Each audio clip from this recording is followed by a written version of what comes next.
Welcome to the Alumni Executive Leadership Series. I'd like to start by acknowledging the traditional custodians of the land upon which this university is situated, the Wallumattagal people of the Darug Nation, and pay our respects to the Darug people and to our Aboriginal and Torres Strait Islander people who are joining us today.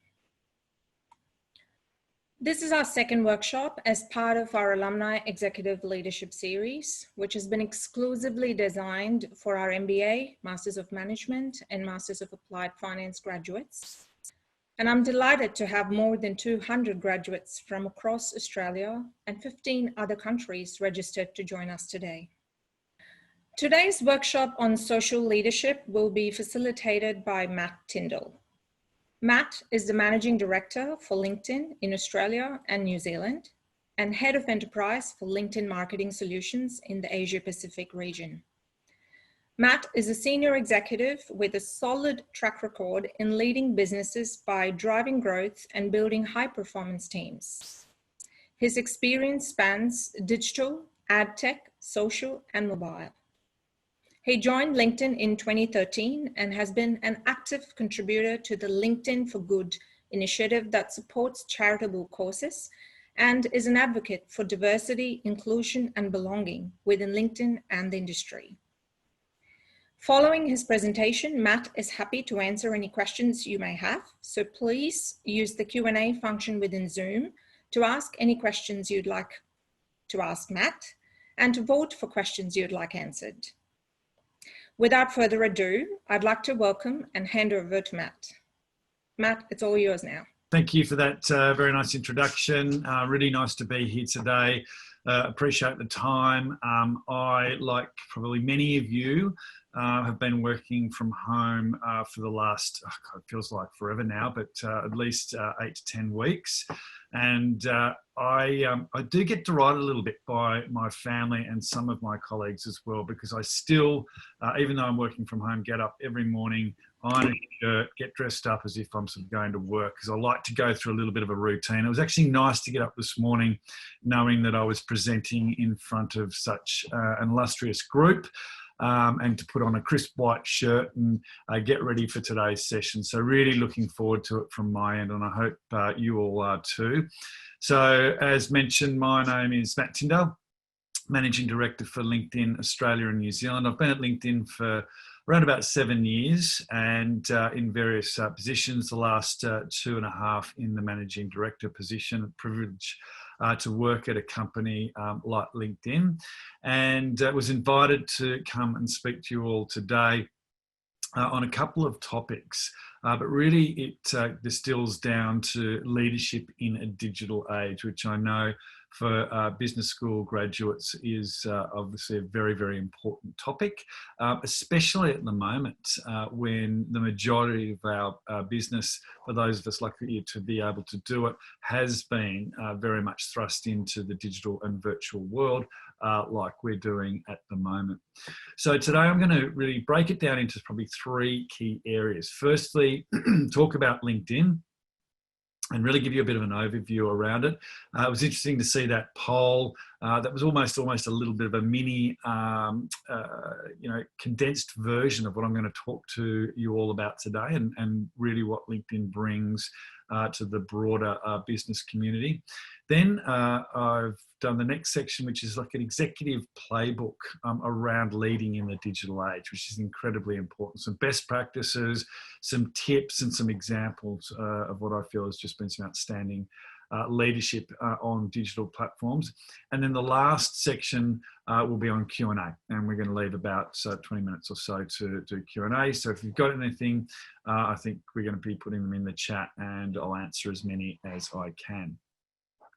So to go into LinkedIn and why this is important, especially with leadership in the digital age, it's probably important to start at our vision, which is the true north of our company. And it is something that we very much look to every single day to shape what we're doing and how we're really practicing as an organisation. And that is to create economic opportunity for every member of the global workforce. Now, what's important here is the word every, and this is something that we have been striving for over the 15 or so years that we've been around, and really to bring economic opportunity to every member of the global workforce. Now, this might be countries going into, such as China or India, developing, Japan, or it might be underrepresented cultures or people in the workforce, both professional as well as hourly or frontline workers as well. So incredibly important for us, and it shapes everything we do every single day. So it's important to note with that vision, we really have been operationalising it over the last many years. And how we do that is through what we call the economic graph. And it really is the world's first digital representation of the global economy. And if you think about that and think about LinkedIn, what it distills down to is the nodes that go into the global economy. Starts with all the members, the workers, and to this point we've mapped around 690 million plus members around the globe. And then the companies that many of those workers or members work at. At the moment, we've got around about 50 million companies on the platform. All the jobs that are at those companies, the opportunities that are there, both within a company for promotions or external for a company with job opportunities. At the moment, there's around 17 million jobs on our platform. The skills to get those jobs, whether it's internal promotion, the development, learning, that is associated with those. And at the moment, we've mapped around 36,000 skills. Where you get those skills, whether it's the Macquarie Business School, whether it's online learning, whether it's bricks and mortar universities, how you get the skills that make you more productive and successful. And then finally, all the information that flows on LinkedIn in regards to content from influencers, from members, from companies, from all sorts of different sources, including publishers and publications, that really helps bring all this data together. So then what we do is we take that data and we use it to add value to not just our members, but also institutions, both in the public and private sector. And we have worked for many years closely with government institutions like the Australian Treasury to provide data that helps shape economic reality into the future. So really important way that we are working with a whole host of different areas to operationalise our vision. So that's great on a global stage, but that economic graph does very much come down to every country that we're in. And in Australia, we've got over 11 million members. When you think of the number of people over the age of 18 in the workforce, this represents around about 90% of workers in the Australian economy. So a huge amount of data information and value that we're providing across Australia for all professionals. It's a really important part of it. If you look at the economic graph data, we use this in many ways. And one of the ways, and a great example of how we do operationalise this, is skills. So using the data on our platform, we can look at, and we have looked at this year, the most in-demand skills for 2020. And we do this by looking at the skills that are on people's profiles and the skills that have been used to successfully get roles or promotions within organisations, and match those against the demand for those skills. So in 2020, what we've been seeing is the top 5 soft skills are things like creativity, teamwork, persuasion, adaptability, and time management in Australia. Similar but different to global. I think this is a real point around economic graph data. It is very granular in its nature. You can very much look into a industry or function, a country. It is incredibly macro. You could look at it at a global scale. You could look at it over time and in trends. So very, very accurate data to which to look at and use. If we look at then the top 5 hard skills or technical skills, if you like, in an Australian perspective over 2020, You see things like blockchain, analytical reasoning, cloud computing, artificial intelligence, and translation. Translation was the only one that really differed from the global economy there as well. So there is a whole host of different ways, and I'll speak about this a little bit later, around how LinkedIn is operationalising our vision, using the economic graph data to very much help people be more productive and successful. So one thing about LinkedIn, and I think many platforms in the digital era, has been very much about scale. It's been going from 100 million to 2 to 3 to 400 million members to where we are now, close to 700 million. And that top line scale has been incredibly important for us. And the more scale you have, the more robust your data is and the more useful and meaningful that data can be. But it's one thing to have 11 million members on the platform in Australia, and what we really have been striving for is engagement. So making sure that we have people coming back every single day, using the platform to add value to what they do in their daily professional life. I think this is very much exemplified by what you see here, which is the member session. So people coming back to the platform every single day. In the last 12 months, we've had 33 billion impressions, or an increase of 25% year on year, with people coming back to the platform. And I'll talk about how members use that every day. Another very important part of what we have been doing over the past few years in particular is making sure that we have codified trust in every single thing we do. So an old adage, but it takes years and years and years to build trust and days to lose it. And it's something that we do not take for granted. And we've been very, very clear with in regards to our culture, values, and codifying into our business. So when you look at it from an external perspective, we have been ranked the most trusted digital platform amongst all the other social medias for the last 3 years, according to Business Australia on a global survey. Something that we do and we take very, very seriously from a macro perspective right down to the individual member, where we are giving clarity, consistency and control with their data every single day. And I will talk about this a little bit later at how you can have control very much over your profile and the information on LinkedIn as well. So incredibly important for us. So taking all that data, the economic graph, our vision, how do we bring that down to an individual member perspective? And we are very much a members first organisation. And how do we help members succeed? How do we make them more productive and successful? So we do that through many ways, and probably the best way to exemplify this is taking you through a week in the life of a typical member and the multifaceted ways that people are using our platform.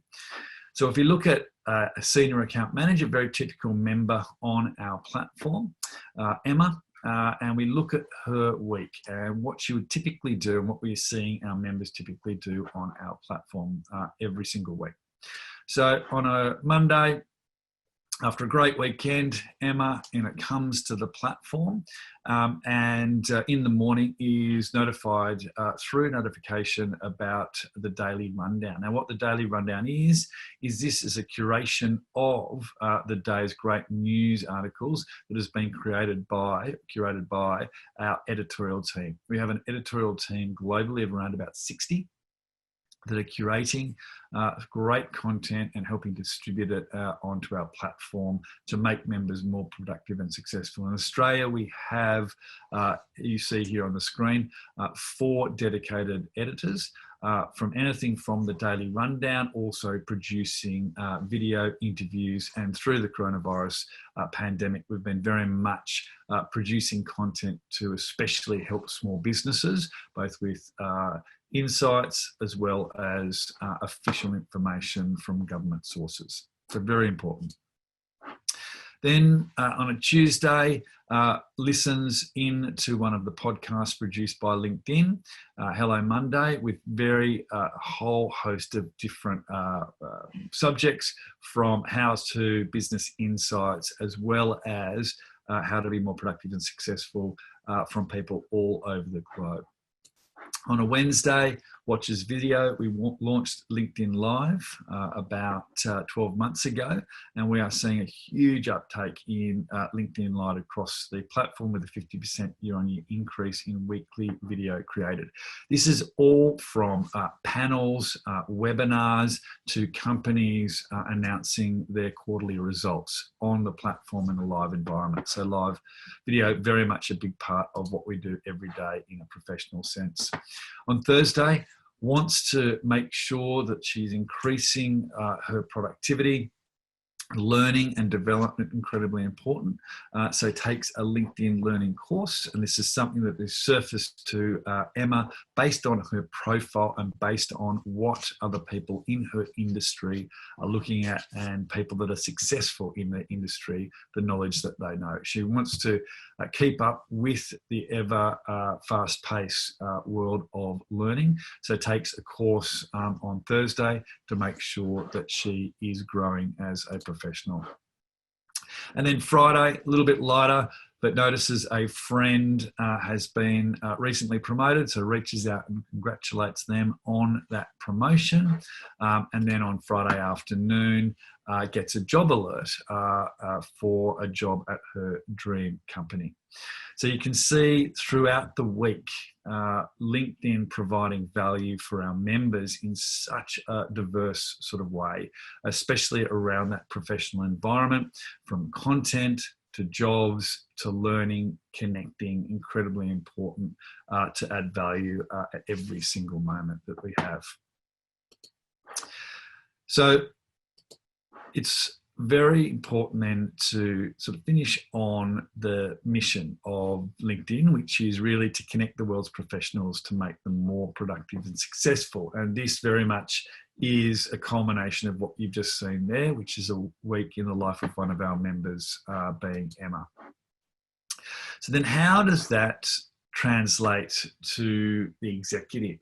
And you know, many people view LinkedIn in very different lenses. I'm sure that there were some aspects of LinkedIn that you saw in the last section that would be new to you. And then often we get asked about C-suite executives, senior executives on the platform, how they should use it and why it is important for them. Now more than ever, leadership in a digital age is more important than it ever has been. And the next section really is to go through tips and insights about why it's important and how you can be an effective leader in the digital age using platforms like LinkedIn. So this year, actually every year for the last couple of years, we've partnered with Edelman, both in a global perspective and a local perspective, to look at thought leadership and leadership in particular in a digital age. And we know that today's top performing leaders engage online in a meaningful way. So the latest survey, which was in 2020, showed us that 50% of decision makers spend 1 hour or more per week on thought leadership. And we also know that C-suite executives are on our platform at a disproportionately higher rate than average members. We know that almost 90% of decision makers agree that thought leadership is an effective way of enhancing the perception of an organisation. And this has been seen to be more effective than marketing and often companies' websites as well. And we also know that 60% of decision makers think thought leadership is a more trustworthy way of accessing an organisation's, assessing an organisation's competencies. So really, the voice of executives is key in regards to enhancing an organisation and assessing an organisation from a third-party perspective. But who are the decision makers? And again, I think when you think of LinkedIn and communicating digitally, there's a number of audiences that we should be thinking about when we're doing this. There's executives and employees, and these are the people internally who will be advocating for your reputation throughout their networks. Importantly, there's the customers and the community who will be voting on your reputation with their attention. And then there's investors and volunteers who will be reacting to your reputation with funding, or if you're not for profit, with absolute support. So incredibly important to be thinking about this all the time. Often executives, when they're thinking about platforms like LinkedIn and communicating digitally, think about the external communication. The internal communication is just as key, and employees really value hearing and seeing their leaders publicly talk about their companies, their values, and their culture. So let's look at how to.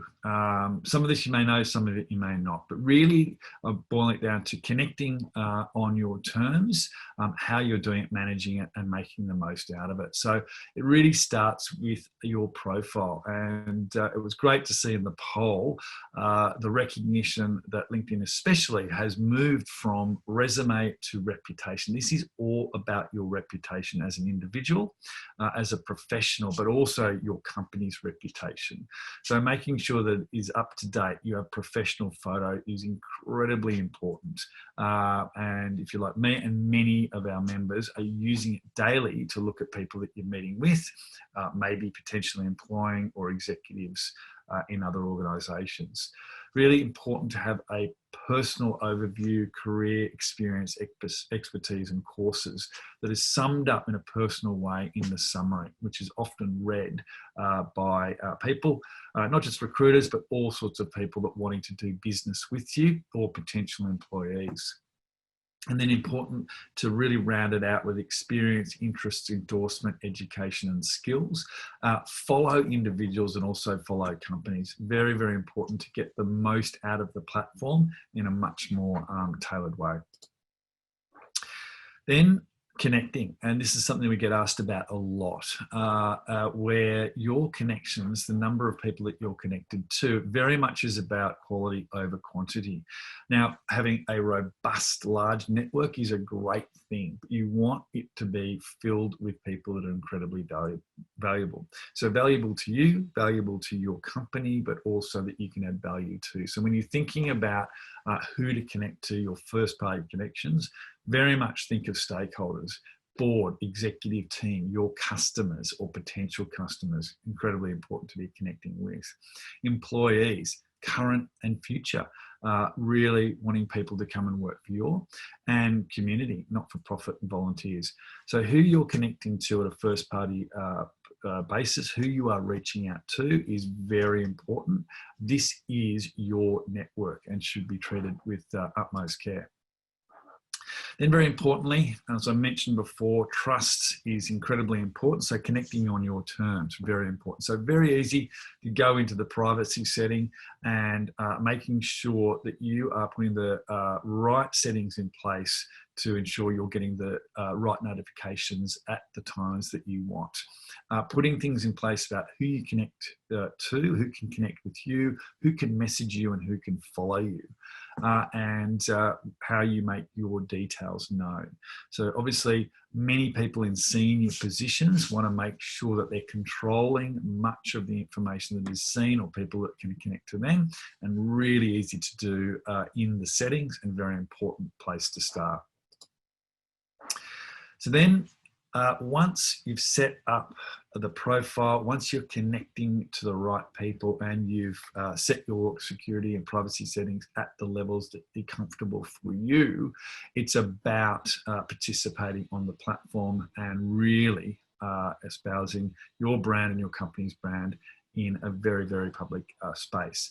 So great ways that people using the platform is following your customers' activities. So connecting and following with your customers, your key accounts and key customers in many different ways. Very important to understand what they're doing and keeping up to date with that on a daily, weekly, monthly basis.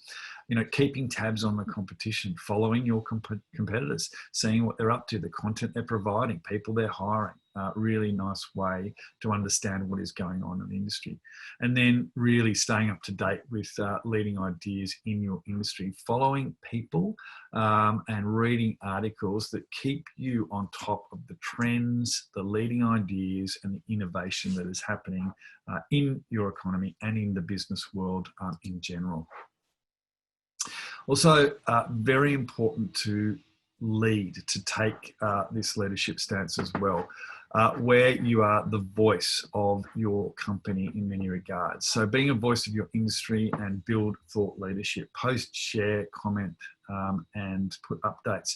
Now, this can take as little as 5 to 10 minutes a week to post, share about things that matter to you, to your company, and to your potential employees or customers. It really doesn't have to be a long, onerous process. The quicker that you get into the rhythm of posting, sharing, liking, comment, the easier it is. And then showing your company has socially engaged and authentic leaders, encouraging your leaders, your staff, your executive team to be doing the same, leveraging LinkedIn as a communication platform to really enhance the brand of you, your executive team, as well as the company that you lead. And finally, really leveraging relationships to attract and retain talent. So accelerate business through relationships. This may be your network and sharing someone's profile to make warm introductions to advance your business. This could be attracting and retaining talent through making available LinkedIn learning and talent development, as well as showing up as an authentic leader in the digital way for your current and future employees, and then being an executive voice. And I haven't got a link, obviously, for you in this one, but there is a fantastic post by Arne Sorensen, the CEO of Marriott International. It's a couple of, probably about a month old now, but it is one of the greatest executive leadership communication pieces I think I've ever seen, and a great way, an example of how executive communication on a digital platform not only talks to customers, but also potential employees, investors, and has shown him up to be an extremely strong and authentic leader. So that brings to the end the presentation and what I wanted to talk to you about, really about LinkedIn, our vision, mission, and what we are hopefully bringing to the professional community and advancing economic certainty, and then how you can show up as a leader, especially in the digital world, leveraging tools like LinkedIn for all the reasons that I've put in the last 40 minutes. So that's it from me. And I think we do have a little bit of time for Q&A. So I think I'm handing that back over to Rami. Now more than ever, harnessing the power of our networks is critical. So that's very insightful presentation. So thank you again. I can see that we have some questions from alumni. If you haven't already done so, please do post your questions now using the Q&A function. Going to the first one, I have my own question first to start with. Do organizations globally have on offer LinkedIn Learning to their employees? Does that demonstrate a level of support and leadership in providing professional development for your staff within your organization? Is there a percentage of organizations around the world who does that? I don't have an actual percentage, but we do. LinkedIn Learning is a big part of what we are offering. We've seen, and out of all the products, I suppose, the business lines of LinkedIn, we've seen LinkedIn Learning, the engagement rates skyrocket over the last couple of months, especially with what's been happening around the globe with COVID-19. So the importance of continual learning, this really idea of really instilling continual learning is incredibly important for individuals, but also organisations. People want to be challenged, they want to grow, they want to be developed. It's an incredibly important part of every organisation that someone works for. And LinkedIn Learning forms a big part of that. What we've seen and what I showed earlier on is there's sort of two areas that you break it up in. There's the soft skills, the teamwork, collaboration, problem solving, which are universal. They are ever important, and LinkedIn Learning provides a platform to do those, as well as the technical skills. And we know that skills these days have a life expectancy of around about 2 years. So upskilling, reskilling, staying relevant and learning is incredibly important and an ongoing, it's an ongoing process that most and many organisations don't just take for granted, but embrace and provide platforms like LinkedIn Learning for their employees. Interesting. This is not a very highly rated question, but it's an interesting question, I'm sure. What are the metrics relating to Inmales? Are Inmales still receiving the same level of response and engagement as they were a few years ago? And is this different in Australia versus globally? So they're still, very highly regarded. They're still getting very high response rates. There's two kind of Inmales, if you like. There's the ones from member to member, people reaching out to a member. It could be for a job opportunity. It could be for a business proposition or partnership. It could be for a funding opportunity. It could be for a whole host of different reasons, and we're seeing a great engagement through that. In fact, we're seeing conversations through messages increase significantly over the last probably 6 months.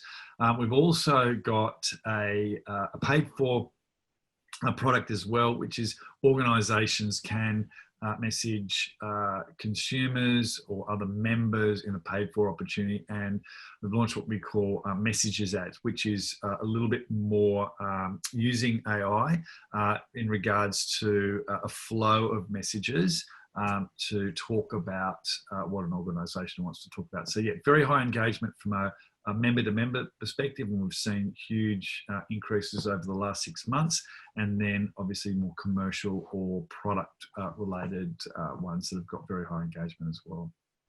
Great. This question's interesting, and it's got quite a few likes, and goes to show how we closely regard our privacies and how obsessed we are with it. Should I accept a connection request from someone I've not met and isn't in my network or industry? Short answer is no, I wouldn't. So the way I do this, and I would say almost 100% of people's queries to me around communication privacy is solved through the privacy settings. So personally, I don't accept a invitation from someone who I haven't met. I just don't do it.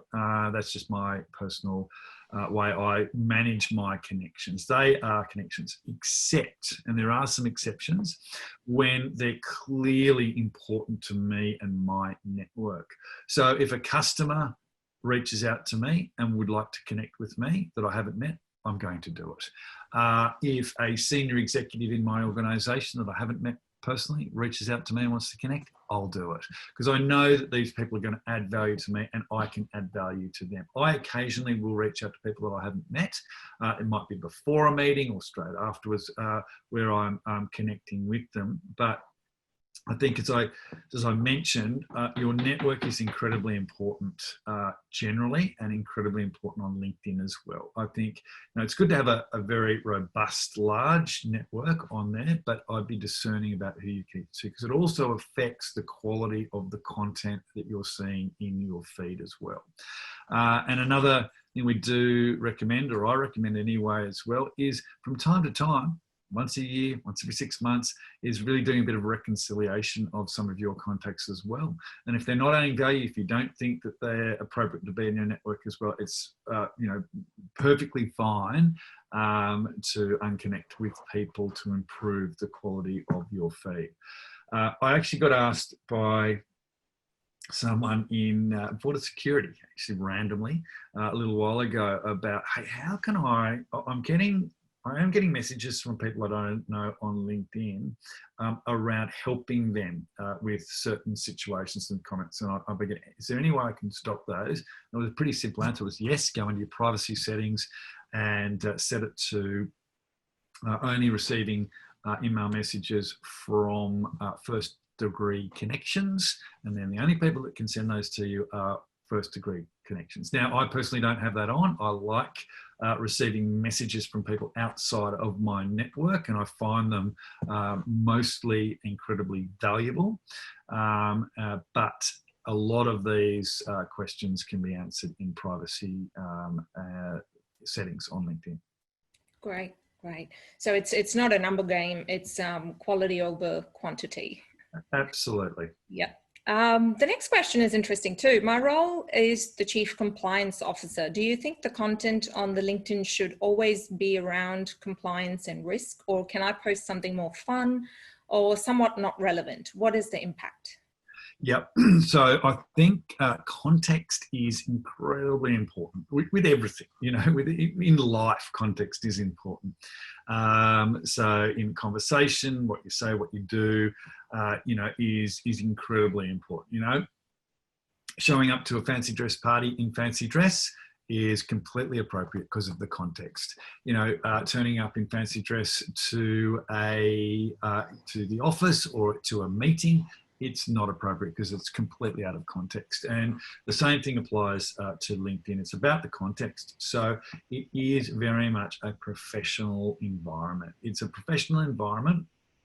So you should really think about that when you're posting and sharing content.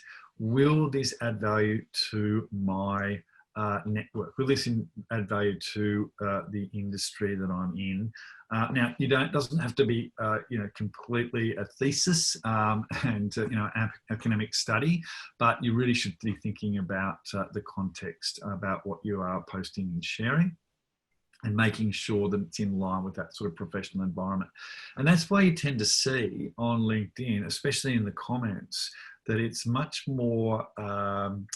It's much more about a professional dialogue in the comment section rather than what you can see on other platforms, which can be a bit more of a rant and a bit more of a debate, if you like. So the professional nature of LinkedIn and the content really sort of dictates that is the content that should be shared. Great. Matt, a lot of our business community alumni are self-starters, are leaders on their own accord, and have startup ideas and run small businesses. So if small businesses just started on LinkedIn, how would you suggest they start? What assistance or helpline can they get from LinkedIn, if any? So there is a number of playbooks. There's, Google is your friend in many instances.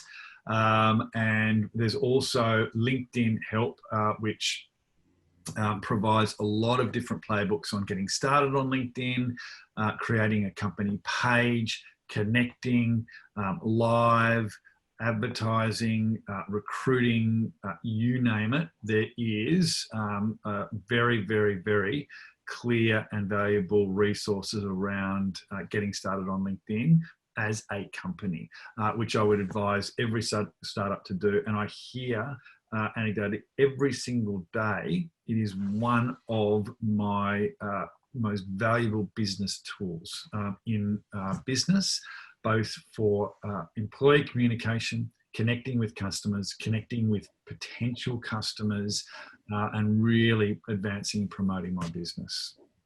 Great. This is a very interesting questions coming through. And the next one is, what does the data say about the best time of the day to post and share articles in order to achieve the best reach? Sure. So look, if something gets liked and commented and shared, it can obviously achieve greater reach, and that can be sent at any time of the day. But generally, I would say, and we've seen that posting between sort of 8:30 to 5, Monday to Friday, is a really good time. That is when, we've got very high engagement on weekends. We've actually got very high engagement during holidays. Often we get asked about that sort of Christmassy break area, after sort of New Year, especially in Australia. We don't see much drop in engagement at all over that time as well. So it's fairly consistent, but that sort of 9 to 5 area is probably one of the best or the peak times to be sharing there. A couple of tips as well, sharing it. Great headlines, good images. Images are extremely, extremely strong on the platform, like they are anywhere, and tagging other people in it where appropriate.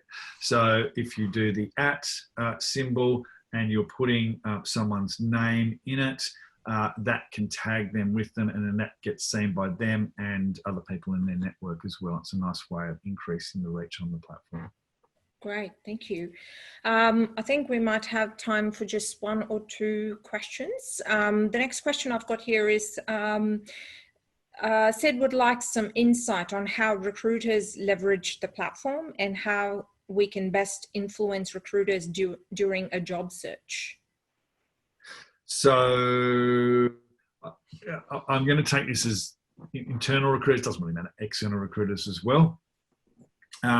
We've got a whole host of different products on our platforms for both internal and external recruiters to use. And it really is about accessing and utilising the data on our platform. So you may have a position that requires certain skills, experience, location, you name it, and you are using that product to enter those requirements in there and returning a whole list of names from those search requirements: skills, experience, location, all sorts of different areas, and then being able to reach out to those people via Inmale about the potential opportunity to come and work for your organisation. So that's one way. The other way that we do is the enhancement of your employment brand. So that is, or employer brand, and that is not just the pull, so reaching out to people to come and potentially work for you, but also the push, if you like, which is very much around, hey, I want to come and work for you. If I was going to work for any organisation, it would be your organisation. And that is through employment brand. That is posting about your organisation. That is the authentic leadership. That is the, showing up in regards to social causes. That is really enhancing your organisation as a place to work on the platform. So it's both being used as recruiters to find and engage with people, as well as organisations from a talent brand as becoming a place where people actually want to work at.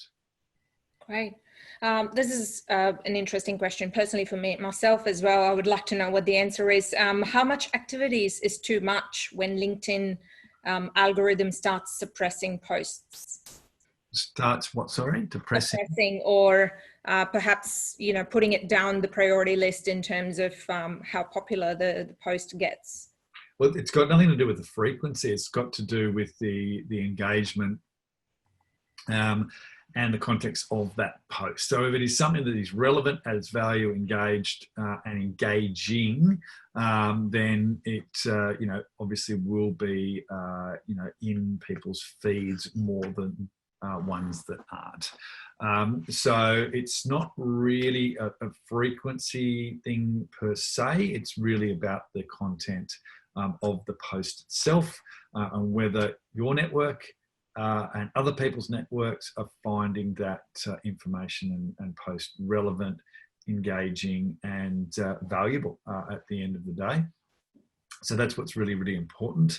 From a frequency perspective, I often get asked this more from a time management level. So, how much should I be doing? What should I be doing?